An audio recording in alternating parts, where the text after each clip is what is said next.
যে আসমানে space sweet ছাড়া তিনি কিভাবে গিয়েছিলেন। এই নাস্তিক যারা বিজ্ঞান মনস্ক তারা বলে যে স্পেস স্যুট ছাড়া আসমানে কিভাবে ভ্রমণ করলেন। তো এটা খুবই সিম্পল বিষয় যে আল্লাহ সুবহানাহু ওয়া তাআলা সর্বক্ষমতার অধিকারী। এমন কোনো বিষয় নেই যেটা আল্লাহ সুবহানাহু ওয়া তাআলা করতে পারেন না, এমন কোনো অসম্ভব বিষয় নেই। আমরা যেটাকে অসম্ভব মনে করি আল্লাহর কাছে সেটা সম্ভব।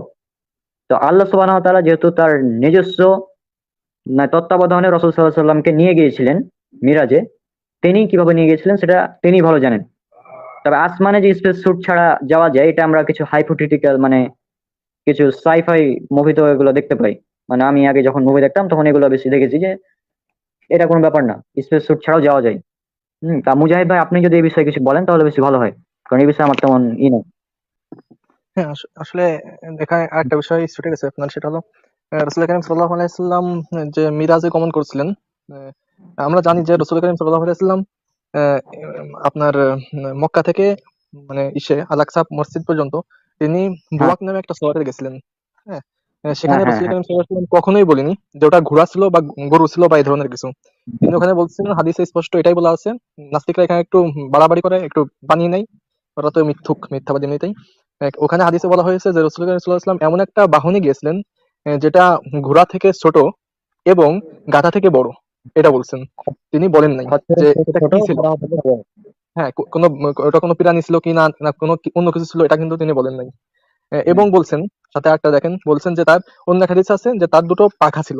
হ্যাঁ, পাখা আমরা জানি হুম, বিমানেরও পাখা হয়, বিভিন্ন ইসের আপনার আহ, যে হাওয়াই জাহাজগুলো আছে সেগুলো পাখা হয়। আর রাসূল করিম সাল্লাল্লাহু আলাইহি ওয়াসাল্লাম এটা বুঝতে হবে যে আমাদের ভ্যানার এন্ড বেল্টের মধ্যেই তিনি এই সফরটা করেছিলেন। অর্থাৎ আমি বলতে চাচ্ছি আমাদের যে বায়ুর স্তর আছে, স্তরের প্রথম স্তরের মধ্যেই তিনি এই সফরটা করছিলেন। এবং এটা ছিল আপনার মানে মক্কা থেকে, অর্থাৎ মসজিদে হারাম থেকে মসজিদে আকসা পর্যন্ত। হ্যাঁ, এই সফরটা ছিল। তিনি এই উড়োজাহাজে করে গেছিলেন। আমি বলতে চাচ্ছি উড়োজাহাজ বলতে এটা না যে আমাদের বর্তমান প্রচলিত। রাসূল করিম সাল্লাল্লাহু আলাইহি ওয়াসাল্লামের আইডিয়া ছিল না, হ্যাঁ, যে ওই যে বাহনে গেছেন সে বাহনটা কেমন। তো তিনি একটা অনুমান করে বলছেন যে ঘোড়া থেকে ছোট এবং গাধা থেকে বড়, এটা অনুমান করে হুম। বলছেন। এখন আসেন যে রাসূল সাল্লাল্লাহু আলাইহি ওয়াসাল্লাম কিসে গেছিলেন, তিনি কি আলোর গতিতে গেছিলেন কিনা।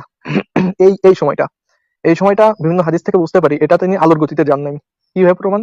সেটা দেখেন, রাসূল করিম সাল্লাল্লাহু আলাইহি ওয়াসাল্লাম যখন মক্কাতে আসেন, মক্কাতে আসার পরে তিনাকে প্রশ্ন করেছেন, মানে তিনি বলছিলেন যে আমি যখন আল-আকসা থেকে এখানে আসছি বাহনে করে, তখন দুটো গোত্রের কথা বলে যে অমুক গোত্রের একটা উট হারিয়ে গেছিল। আমার মানে আমি যে বাহনে করে আসতেছিলাম সেই বাহনের আওয়াজ শুনে তারা ভীত সন্ত্রস্ত হয়ে পড়ছিল। তাদের একটা উট হারাই গেছিল এবং আমি তার সন্তান দিছিলাম যে উটটা ওখানে আছে। এবং আরেক গোত্র থেকে সেখানে তারা পানি ঢেকে রাখছিল। সেখান থেকে সেই পানিটা সে পান করে আবার পানিটা আবার সুন্দর করে ঢেকে রাখছিলেন। এবং এই দুটো গোত্র যখন মক্কাতে আসলো, তখন রাসূল করিম সাল্লাল্লাহু আলাইহি ওয়াসাল্লামের গল্প তাদেরকে শুনলো, এটা কি সত্য? তারা সকলেই স্বীকার করে নিয়েছিলেন যে হ্যাঁ, এগুলো সত্য। তাই এখান থেকে আমরা বুঝতে পারি যে তিনি এমন একটা বাহনে করে গিয়েছিলেন, সেটা মানে অনেক হাই স্পিড ছিল না। মানে স্বাভাবিক আমাদের বিমানের গতি বা এরকম কিছু একটা ছিল। হয়তো তিনি 20 মিনিট বা আধা ঘন্টা এরকম একটা সময়ের মধ্যে তিনি সেখানে পৌঁছেছিলেন। যাই হোক, এখন আরেকটা বিষয় হলো যে এখান থেকে এই সময়টা তিনি এভাবে ক্রস করেছেন, এটা হাদিসের থেকে ইঙ্গিত দ্বারা বুঝতে পারি। আরেকটা হলো তিনি আল আকসা থেকে যে আরশে আজিমে পৌঁছেছিলেন, সিদরাতুল মুনতাহা পর্যন্ত পৌঁছেছিলেন। মানে প্রায় কয়টা আপনার 7টা আসমান তিনি পাড়ি দিয়েছিলেন। এটা কিভাবে সম্ভব?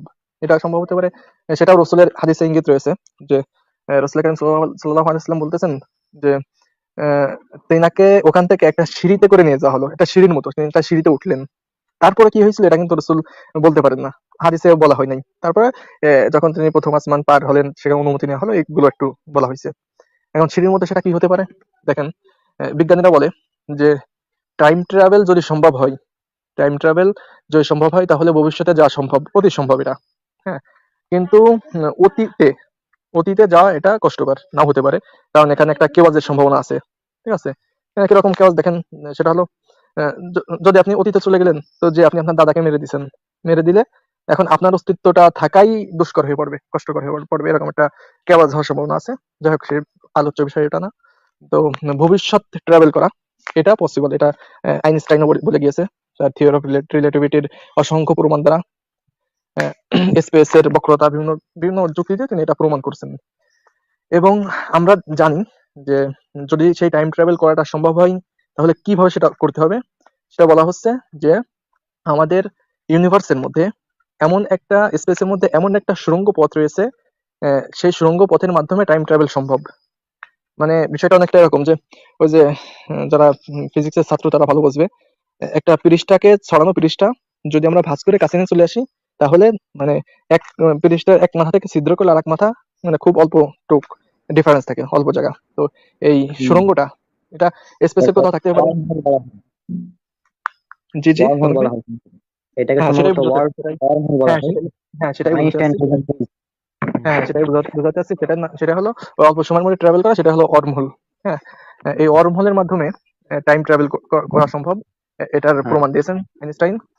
আর এখানে আমরা অনেক ইন্টারস্টেলার মুভিতে সহ অনেক মুভিতে আমরা দেখছি যে যখন হ্যাঁ টাইম ট্রাভেল করে তখন এই ওয়ার্ম হোলের একটা সিস্টেম আছে যে মানে প্রাকৃতিক ওয়ার্ম হোল হোক অথবা কৃত্রিম ওয়ার্ম হোল হোক, এর মাধ্যমেই সেখানে করতেছে, ট্রাভেল করতেছে। এবং প্রত্যেকটা সিনেমায় দেখবেন ওয়ার্ম হোলে প্রবেশ করার জন্য সেটা কিন্তু মানে হেঁটে যাওয়ার রাস্তার মতো না, সেখানে একটা সিঁড়ি সিস্টেম করে সে পর্যন্ত পৌঁছাতে হয়, একটা অনেক হ্যাঁ, বড় একটা সুড়ঙ্গ। হ্যাঁ, তো হুম, এখানে হুম। রসুল সাল্লাল্লাহু আলাইহি ওয়াসাল্লাম হয়তোবা সেই ওয়ার্ম হোলের মাধ্যমেই টাইম ট্রাভেল করেছিলেন, যার কারণে এখানে সিঁড়ির কথা নিয়ে আসতেন আর কি। যে উনি উনি উনি হ্যাঁ ওখান থেকে মানে সিঁড়ির উপর পা রেখে তিনি ওয়ার্ম হোলে শুধু পৌঁছাইছেন, সঙ্গে সঙ্গে তিনি টাইম ট্রাভেল করে চলে গেছেন। হ্যাঁ, এটা একটা হ্যাঁ। ভালো একটা ইঙ্গিত পাওয়া যায়। আর এটাই হয়তোবা হবে। তারপর আর আরো আছে। হ্যাঁ কোরআনে এমন অনেক আয়াত আছে যেখানে বলা হয়েছে যে শপথ বহু আসমানের নাকি বহু পথ হ্যাঁ হ্যাঁ বিশিষ্ট আসমানের হ্যাঁ অসময়ে হ্যাঁ যেতে বহু উপভোগ। হ্যাঁ হ্যাঁ হ্যাঁ হ্যাঁ হ্যাঁ, অনেক হ্যাঁ এরকম আয়াত আছে যে মানে আসমানের যে অনেক পথ আছে, এটাও এই আয়াতগুলো দ্বারা প্রমাণ হয়। আরেকটা বিষয় হলো আলো, আলোর গতির আপনি যে আলোচনাটা করতেছিলেন, এটা একটা খুবই মজার বিষয়। সেটা কোরআনের মধ্যে আছে যে আপনার ইসের মধ্যে তা'রুজুল মালাইকাতু ওয়ার রূহু ফি ইয়াউমিন কানা মিকদারুহু 50 আলফা সানাহ। আল্লাহ রাব্বুল আলামিনের কাছে রূহু এবং ফেরেশতারা এমন একটা দিনের মধ্যে পৌঁছায় আহ, যেটা তোমাদের নিকটে 50,000 বছর থেকেও বেশি। অর্থাৎ আমরা জানি যে আহ, সমস্ত ফেরেশতা হলো আলো দ্বারা তৈরি। হ্যাঁ, আলোর একটা গতি আছে, কত গতি সেটা সবাই জানে। ইউনিভার্সে বলা হয় আলোর উপরে গতি নাই। আবার কেউ কেউ বলে স্পেসের সম্প্রসারণ, অর্থাৎ ডার্ক এনার্জির যে এই প্রভাব, সেটার গতি আছে। যাই হোক, ওগুলো আলোচনার বাইরে। তো একটা বিষয় গেল। আর দ্বিতীয় আপনি ভাই যে আলোচনাটা করতেছিলেন রনক ভাই, সেটা হলো আপনার ওই সম্পর্কে স্পেস শুট নিয়ে। তিনি কিভাবে গেলেন, তো সাল্লাল্লাহু আলাইহি সাল্লাম স্পেস শুট ছাড়া কিভাবে মহাবিশ্বে সফর করলেন, ভ্রমণ করলেন কিভাবে? প্রথম তো ভাই আমি যদি এখানে সাইন্টিফিক কথা বলি, তাহলে বলবো ওয়ার্মহোলে প্রবেশ করতে আহ, পোশাকের প্রয়োজন নাই। সেটা আমরা অনেক ইসের মধ্যে দেখি, সায়েন্স ফিকশন বা সায়েন্স অনেক মুভির মধ্যে দেখি। এটা আমার উত্তর না। আমার উত্তরটা হলো, প্রথমেও জানতে হবে এটা ছিল রাসূল করিম সাল্লাল্লাহু আলাইহি ওয়াসাল্লামের মিরাজ, এবং এটা হলো মুজিজা। আমাদের বুঝতে হবে মুজিজা জিনিসটা কি। হ্যাঁ, রাসূল করিম সাল্লাল্লাহু আলাইহি ওয়াসাল্লামের প্রত্যেকটা কাজ যদি প্রাকৃতিক ভাবে হতে হয়, মানে প্রাকৃতিক দ্বারা এগুলো প্রমাণ দিতে হয়, তাহলে সেটা মুজিজা থাকে না। এটা বুঝতে হবে যে রাসূল সাল্লাল্লাহু আলাইহি ওয়াসাল্লামের প্রত্যেকটা কাজ যদি আমি মানে মুজিজা যেগুলো ঘটেছে সেগুলো যদি আমি প্রাকৃতিক কৌশলগুলোর দ্বারা প্রমাণ দেওয়ার চেষ্টা করি বা বোঝার চেষ্টা করি, তাহলে এটা মুজিজা থাকে না। মুজিজা কাকে বলে? রনক ভাই কি শুনতে পারতেছেন আমাকে? হ্যাঁ হ্যাঁ, শুনতে রনক ভাই, পাচ্ছি, বলেন। শুনতে হ্যাঁ, তো পাচ্ছি, বলেন মুজিজা বলেন। মুজিজা কাকে বলে এটা আগে আমাদের বুঝতে হবে। আপনি গুগলে যে সার্চ দেন যে মুজিজা কাকে বলে, দেখুন সেখানে লেখা আছে যে মুহাম্মাদের অলৌকিক ঘটনা সমূহ বলতে সেই সকল অতি প্রাকৃতিক, কারণ শব্দটা কি অতি প্রাকৃতিক তথা কার্য-কারণ সূত্রবিহীন ঘটনাবলী বোঝানো হয়, সেগুলো ইসলামের নবী মুহাম্মদের দ্বারা তার জীবদ্দশায় সংঘটিত হয়েছে। ইসলামী পরিভাষায় নবী রাসূল কর্তৃক প্রদর্শিত এরূপ অলৌকিক ঘটনাসমূহকে মুজিজা বলে আখ্যায়িত করা হয়। অর্থাৎ যেগুলো প্রাকৃতিক সিলেকশনের মাধ্যমে না, যেগুলো অতি প্রাকৃতিক অর্থাৎ প্রাকৃতিকের বাইরে, যেটাকে আমি বলতে পারি মানে যেখানে প্রাকৃতির কোনো সগন্ধ নেই, প্রাকৃতিক দ্বারা যেগুলো ব্যাখ্যা করা যায় না। হ্যাঁ, এটা হলো একটা বিষয়। তো এখানে আপনি যে স্পেস শুট স্যার কিভাবে যেতে গেল ভাই, তাহলে তো এটা মুজিজা থাকলো না, এটা তো রসুলের মুজিজা হলো না, তাই না রনক ভাই?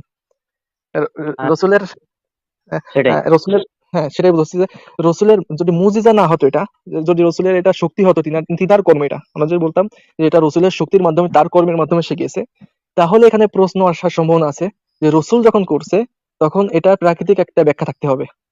কিন্তু আমরা বলি এটা তো রসুল করে নাই, এটা আল্লাহ সুবহানাহু ওয়া তাআলার আদেশে বা তিনার একটা পৃথিবীবাসীকে দেখানোর জন্য একটা মুজিজা স্বরূপ। মিরাজটা সব থেকে রসুলের বড় বড় মুজিজার মধ্যে একটা বড় মুজিজা হলো মিরাজ। তো এই মিরাজের ঘটনাটা হলো অতি প্রাকৃতিক, সুতরাং এখানে এর ব্যাখ্যার কোনো প্রয়োজন নাই।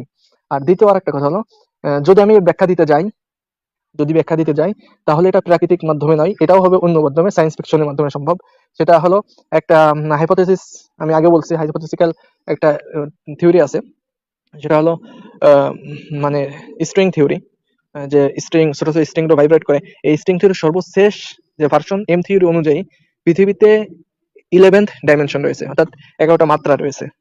আর এখানে আমি আগেও একটা লাইভে বলছি যে এই মাত্রাগুলোর মধ্যে 11তম মাত্রায় এমন সভ্যতা বাস করতেছে, এমন শক্তি বাস করতেছে, সেটা কি মানে প্রাকৃতিক কোনো প্রাণী না, প্রাকৃতিকের ঊর্ধ্বে কোনো বস্তু। এ সম্পর্কে আমরা we don't know nothing for that, এ সম্পর্কে আমরা কিছু জানি না। তবে তারা যদি এটা ইচ্ছা করে, মানে ওই অতি প্রাকৃতিক প্রাণীগুলো, তারা যদি ইচ্ছা করে কোনো কিছু করতে, তাহলে কারোর ক্ষমতার বাইরে, মানে কারোর ক্ষমতা নেই সেটাকে রুখে দেওয়ার। হ্যাঁ, এবং তাদের দৃষ্টির বাইরে, নাউজুবিল্লাহ, তাদের না, বিজ্ঞান বলে তাদের, কিন্তু তার, আমরা বলবো তার, তার দৃষ্টির বাইরে কোনো কিছু লুকানো সম্ভব না। আপনি যদি পানির গভীরে যে লুকিয়ে থাকেন, তাও এটা হয়তো আমাদের 3D পৃথিবীবাসীর কাছে এটা দেখা দেখা যাবে না, যে পানির ভিতরে সে লুকিয়ে আছে বা ঘরে পালিয়ে আছে ঘরের মধ্যে থেকে, এটা আমাদের দৃষ্টিতে দেখা যাবে না। তবে এটা যদি অন্য কেউ করে, আই মিন হায়ার ডাইমেনশনের কোনো সভ্যতার দৃষ্টি দিয়ে যদি এটা দেখা হয়, মাপা হয়, তাহলে কোনো কিছু তাদের দৃষ্টির বাইরে না। সো তারা যদি এই শক্তিটা কাউকে দিয়ে থাকে 3D জগতের, তাকে ট্রাভেল করার, তাহলে সে ট্রাভেল করতে পারে। তো এখানে তো এত প্রশ্ন ওঠার কোনো সুযোগই আসে না, এটা তো বিজ্ঞান দ্বারা বোঝা সম্ভব। যাক, এ হলো স্পেস শুটের একটা ব্যাখ্যা। আরো অনেক ব্যাখ্যা আছে, যদি কারোর প্রয়োজন হয় ইনশাল্লাহ আমাদের জানাবেন, রনক ভাই কাছে পেজে প্রশ্ন করবেন, ইনশাল্লাহ আমরা এই সম্পর্কে আরো ভালো নলেজ দিব। হ্যাঁ রনক ভাই।